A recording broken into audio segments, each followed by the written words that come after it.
Monsters of the Midweek, your best show for all the information you want on the Chicago Bears. Remember to like and set the reminder for when new episodes come out, and send in your comments, questions that you have about the Chicago Bears. I'm Anthony K of Sports Fluent, and I'm here every week with the producer, Mike DeFran. Mike, how you doing, man? Doing not so good after Not so good on Sunday. Yeah, when it's on Sunday night. But overall, I'm doing pretty good. So let's jump right in. I know we got some questions about our beloved Bears. It is not a good one after a loss, obviously, especially one that looked like that. So let's jump right in, and then I'll get into some of my opinions on what we need to do moving forward. Well, my first question is kind of what you thought about the overall performance, but specifically about the defense. So I'm just going to give you your time. You can go ahead and rant. What are your thoughts after Sunday night? All right. Every time when you give me an open-ended question like that, I always go through in my head kind of the good, the bad, and the ugly. I start with the good. The good was clearly David Montgomery, right? It looked like the Bears were going to run the ball. He looked really strong. He had a couple of big runs. My concern with the Bears has always been the commitment to the run. Still a concern, don't get me wrong, but he looked good. He looked like a top, 10 running back that we think he could and should be. So that's definitely the good. The bad was kind of the rest of the offense. Andy Dalton did look sharp. They didn't look to push the ball downfield. The offensive line is on the verge of being the ugly, but they weren't ugly, but they were bad. We clearly have some issues on the offensive side of the ball with the offensive line, especially in pass protection. I don't know the identity of this team, what it's going to be. They gave us a little glimpse of Justin Fields. I think he was in for 2 plays, one being a touchdown. We know that he's the future. I just don't know what they're going to do with Andy Dalton. How long is this going to go on for? We know that he's not the better quarterback. So there's questions there. The ugly, it clearly goes beyond the defense, but it's the entire defense. Obviously, the secondary. The secondary was atrocious. Those, especially the 2 big plays. Listen, I'm not okay with giving up big plays. However, I get it. It's the NFL, a lot of really talented players, and occasionally you're going to get a big play. You're going to give up a big play. The fact that it was blown coverages, that's coaching, right? It was missed assignments. That's being prepared or not being prepared. The fact that there was guys, wide open. I at 50 years old could have caught and run in that touchdown on I think the second big touchdown. It was horrible. And on top of that, when they did have the man in front of them, there was a play with Cooper Kupp. He breaks 4 or 5 tackles. Cooper Kupp. So it's also bad coverage, missed assignments, and bad tackling. That's the factor for me that tells me this there's not just a little bit of work that needs to be done. The fact that we're 1 week in, they've brought in 4 or 5 defensive backs to try out and get them in there. And here's the part that bothers me more. And this is maybe rant comes in because you've heard me say this for years since they hired the guy. Ryan Pace is the wrong guy. Ryan Pace is the wrong guy because Ryan Pace makes wrong decisions. He makes wrong decisions specifically with the most important position in the game, which is the quarterback. And let me explain to you what I mean. I know you know some of it, obviously, but maybe not what I mean specifically in this case. So when he first came in, I don't know if you know this or not, he was obsessed with getting Marcus Mariota. Marcus Mariota is not a starting quarterback in this league. He's not. So instead, he doesn't get Marcus Mariota. He signs Mike Clinton. Obviously, we know how what happened there. He then trades away way too much to one spot to get Mitch Trubisky. We know how that worked out. I'm not even talking about the coaching where he brought in Nagy. I'm strictly talking quarterbacks. So he drafts Mitch Trubisky. We see how that works out. He then thinks, you know what, Nick Foles is the answer. So he brings in Nick Foles. That's clearly not the answer. He then has this offseason, and before I get to the second thing he did this offseason, which was make the trade to get Justin Fields, we think that's the right decision. I think it's the right decision. I had Justin Fields rated as the second best quarterback in the draft, so I'm happy with that decision. However, the fact that they did it makes me nervous. Makes me nervous because every single quarterback decision prior to that has been wrong. So let's get back to the other one. Our starting quarterback is Andy Dalton. What did you have to do to get Andy Dalton? You had to let Kyle Fuller go. What is the two biggest issues that you're seeing with Bears in week one? Well, Andy Dalton isn't the guy, right? Let's be honest. He had a really good run in Cincinnati. I don't blame all the playoff losses on him. I think that was a team thing. He goes to Dallas. He's not that great. He finished the season better than he started. I know he got injured. It was a weird season, COVID, whatever. Okay. But he's not your future. He's not a superstar quarterback. So what you did was you let out your number one quarterback to pay for Andy Dalton. So Andy Dalton's not the answer. So again, you make a mistake at quarterback, but because they make the mistake, that's why he's starting. Let's be honest. They probably promised him, you're going to be a starter. Mm-hmm. And he let Kyle Fuller go. So what did I see this week? And I saw a quarterback that shouldn't be starting. And I saw a defensive backfield that stinks. He stunk. And why did it happen? Well, because they let their best cornerback go so they can so they can sign a quarterback that they don't need or don't want. So again, even though you're not going to, the connection might not have been there initially to understand where I was going, is you brought in the wrong quarterback in Andy Dalton at the expense of a cornerback, and now you're weaker in both positions for it. Mm-hmm. That's my biggest takeaway, my biggest problem from this week.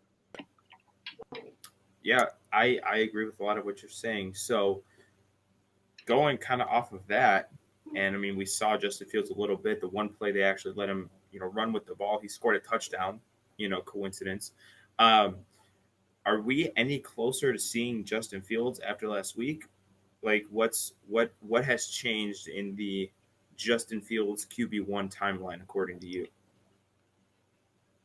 If we're not closer to seeing Justin Fields as a starting quarterback, we better be closer to seeing the end of Ryan Pace and Matt Nagy as the GM and coach of this team. Mm-hmm. That's the bottom line. Like, the only thing that might buy Andy Dalton up extra weeks here is if he comes out on Sunday against his old team and has like a crazy, like, it looks sharp, looks like he did when he played for the Bengals, right? If he has a game like that, it might buy him a few more weeks. If he comes out and plays, heck, if the team comes and plays the way they look against the Rams, now I get it. Look, the Rams are a great team, right? They're in the best division, and they're poised to be the top team, if not, 1-2 in that division, right? You have 4 teams in the NFC West that have a legit shot at making the playoffs. You have probably 3 teams that have a legit shot at, like, talking about Super Bowl aspirations. Mm-hmm. So that I get it, right? They're good. The Rams are good, but come on, you made Matthew Stafford look like an MVP, and he's not. He's not. We've seen too much of Matthew Stafford to know he's not that guy. I get it. He's got more weapons. He's got Sean McVay now. I mean, I hear all the excuses, but the reality is he's not that good. He's not as good as they made him look. And so, to answer the question, he better be close coming in. Right? If you're going to lose, then get him in. Get him in and lose while you get him experience. Don't lose with an aging veteran quarterback because you promised him the starting job. Yeah, I think that's so dumb that he's starting because of a promise. That I don't know. I don't understand that at all. Also, did you notice how the Bears players on the field reacted when Justin Fields scored? It was like, finally, oh my gosh, they let the kid in. And they've been talking in the interviews and everything. They've been talking nice about Justin Fields. Bill Lazor came out this week and basically said it without saying that Justin Fields should get more playing time. So, I mean, I don't know when he starts, but it's got to be soon, right? It's got to be. There's no other reason to not start him at this point. I feel this actually. I get it. I feel bad for Andy Dalton in this particular case, right? He gets signed and then they draft Justin Fields. And what's the first thing you hear from like guys like Eddie Jackson?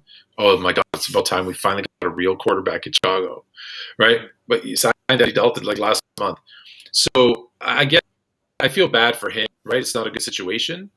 However, your team will tell you who the guy is, right?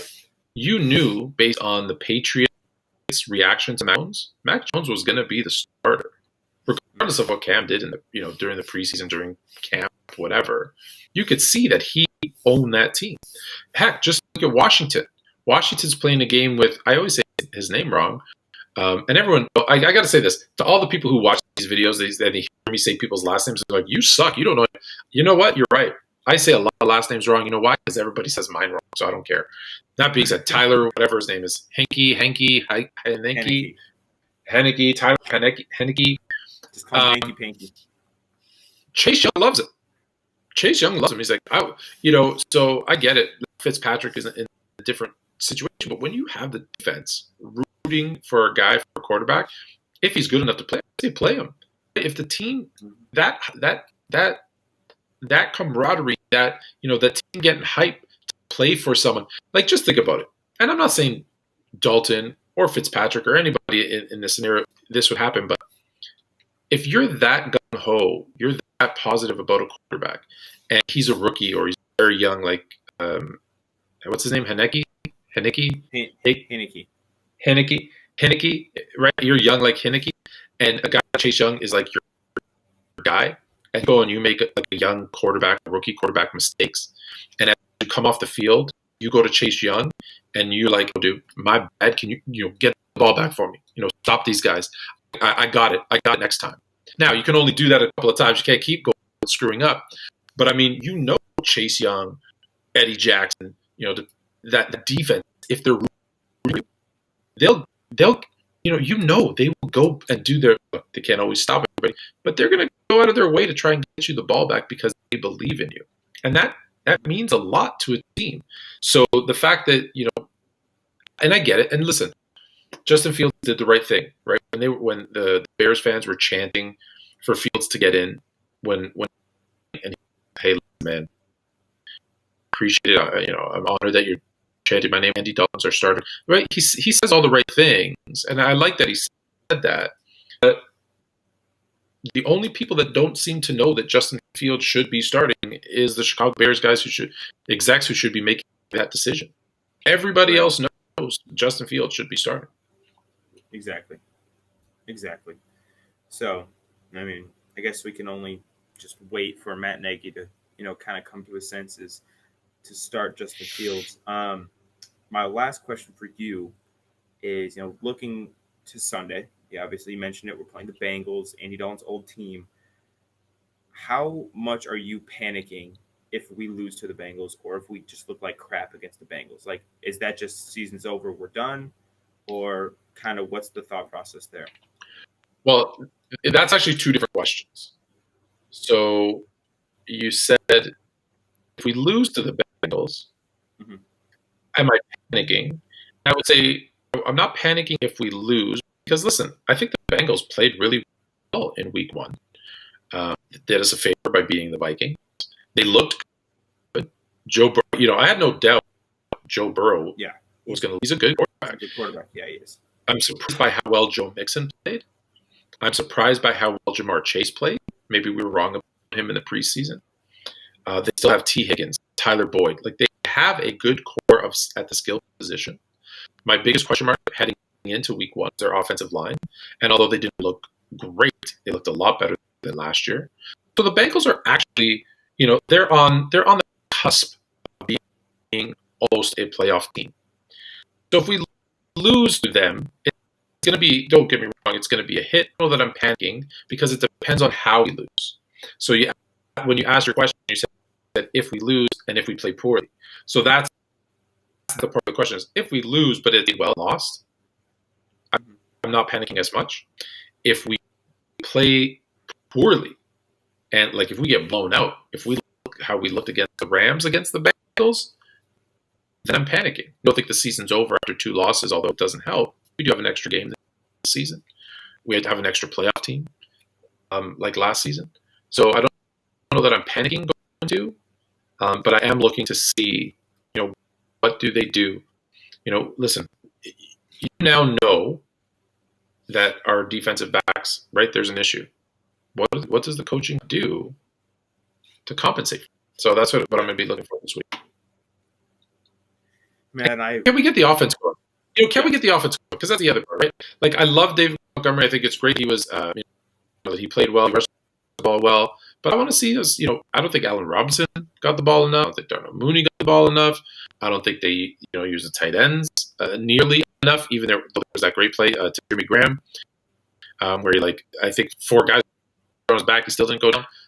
There's things that I would have liked to see more of. Clearly, we can't throw an interception in the red zone. We're down on the 5-6 yard line. Like, that cannot happen. So I want to see those things get better, because that'll be the big tail. Like, obviously we want to win, but if we, I don't want to listen. I don't even want. I think a win or a loss, if we play poorly, either way, isn't going to be a good thing. If we play poorly, even if we win. Right. So, that's all the questions I really have for you. We talked about the defense. I got one for you though. Because last week you almost nailed the score perfectly, and I was going to kick you off the show and fire you because you picked the Rams to win, but you got it right. So I'm going to keep you around for another week if you keep me around, because I got it wrong. What do you see this week? Do you have them winning? What's your score? I'm going to go 24-20 Bears. I think the defense will be better. I'm not going to say they're going to be great, because I really do have concerns about the DBs. Defense will be better. They'll be more David Montgomery focused. Let's be real, the Bengals defense is nowhere near as good as the Rams defense is. So I'm going to take the Bears 24-20. That's my score. I think David Montgomery has a huge day. I could probably show you this because I have it written down here. I don't know if you said I had 24-21 Bears. So that hopefully, well, not last week. So I hope that both. I hope we're closer, or I hope that I'm wrong in the sense that the Bears make an easier win, because it's going to be the fourth quarter, last minute. It's going to drive me nuts.